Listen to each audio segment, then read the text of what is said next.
Hi everybody, this is Laura and Olivia Lochner, and we are presenting on the APA Publication Manual, Chapter 1, Writing for the Behavioral and Social Sciences, Part A.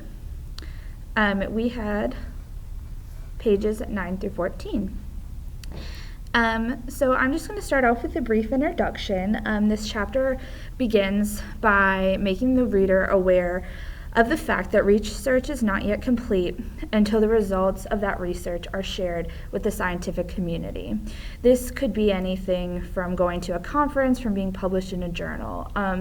In this PowerPoint, we are going to talk about different types of research articles and ensuring the accuracy of scientific knowledge. 1.01 talks about empirical studies. Empirical studies are reports of one's original research, which can include secondary analyses that test hypotheses by presenting novel analyses that were not considered in an initial study. The research process includes the introduction, method section, results, and discussion typically. During the introduction, the author will introduce the topic and introduce what the current paradigm is. The methods section explains exactly how a research study was conducted, enough so that it could be replicated. The results are basically what was found.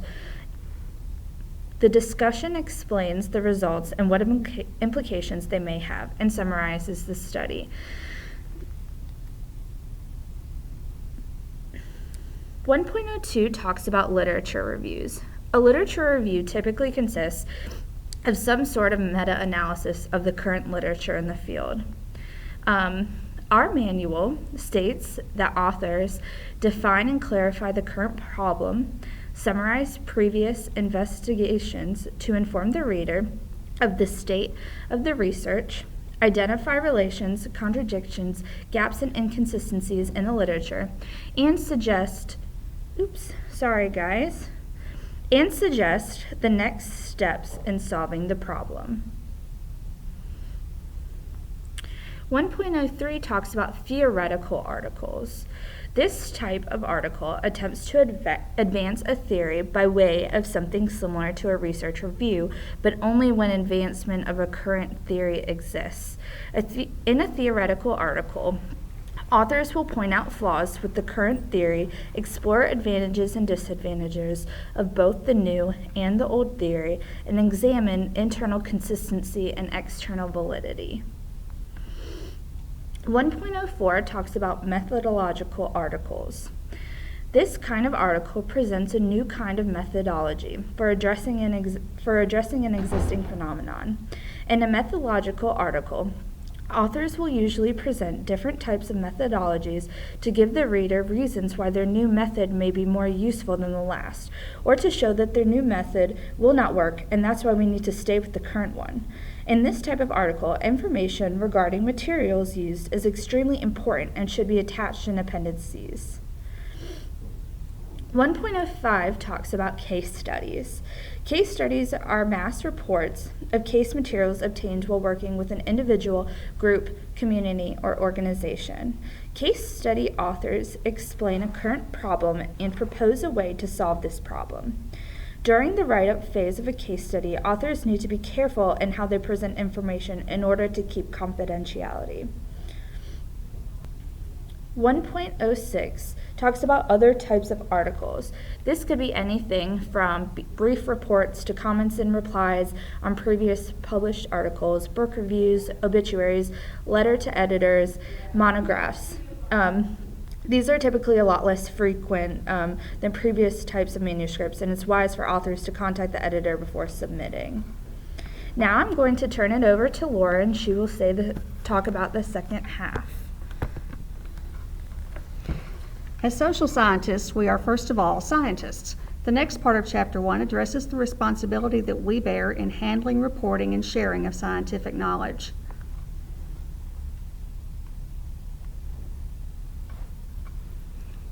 1.07 addresses the ethical reporting of research results. Scientific observations should be able to be replicated and verified by other people. This requires that results may not be falsified, fabricated, modified, including visual images to support a hypothesis, or omitted, including troublesome observations that fail to support a hypothesis. When errors arise after publication, authors are responsible to notify editors and publishers so that future users of the data will have correct information. 1.08 addresses data retention and sharing. Researchers are to keep their data available for at least 5 years after publication. This allows other professionals time to attempt replication, verification, secondary analysis, and/or inclusion in meta-analysis. APA encourages open sharing of data among qualified investigators. Authors are expected to comply promptly and cooperatively. Authors should delete any information or coding that would tie data to individual participants so that privacy and confidentiality are respected.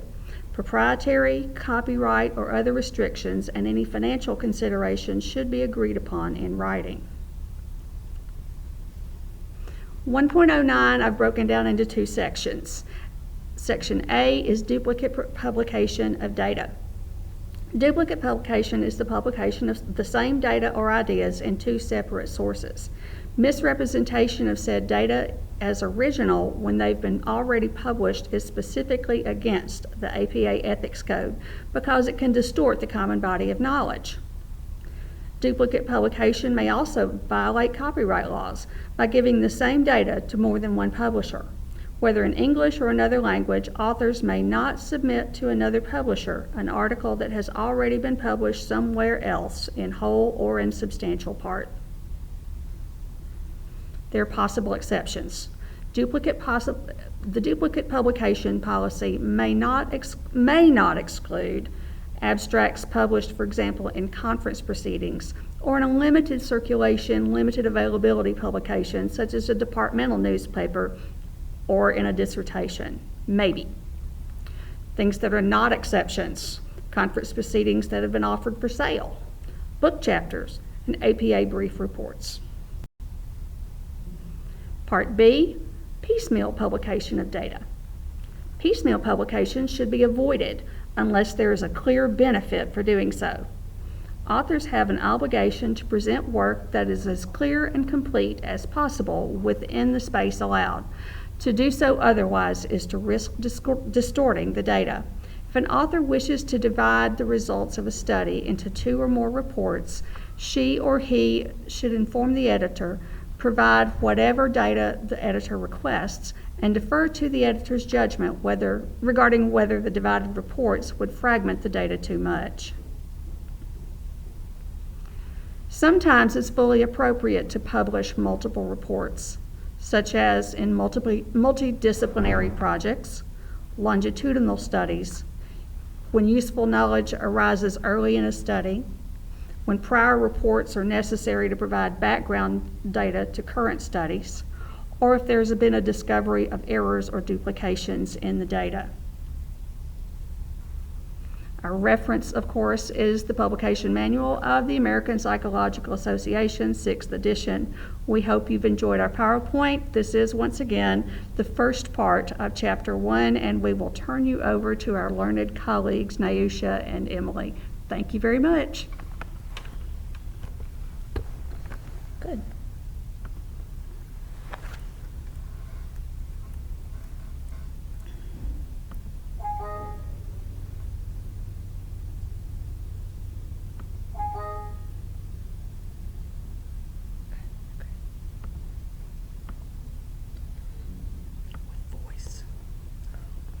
Add it as 1.1.